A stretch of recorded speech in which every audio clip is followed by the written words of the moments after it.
want to say is that I agree with the main message of your video that we should teach women to reduce their risk of rape. However, I have a couple of commentaries that I hope you will listen to.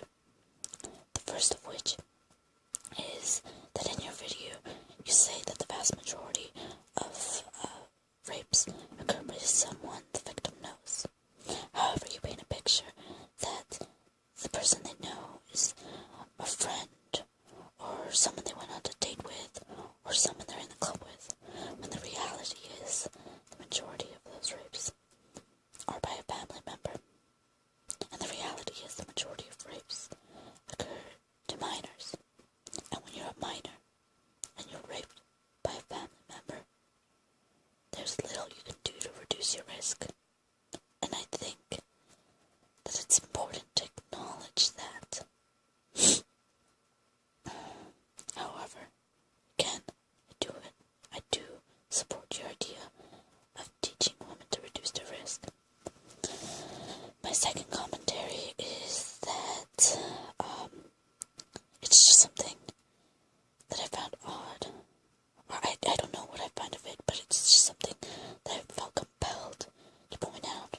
And that is that in countries where alcohol is banned and women are covered, women still get raped at the same percentage as they do in the rest of the world, if not more.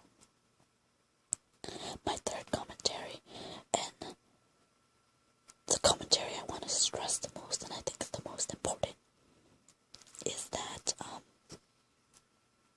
while again I do agree we need to teach women to reduce their risk of being raped, I don't think we should get rid of the phrase, "it's not your fault," or the phrase that the victim shouldn't blame themselves. That is because the phrase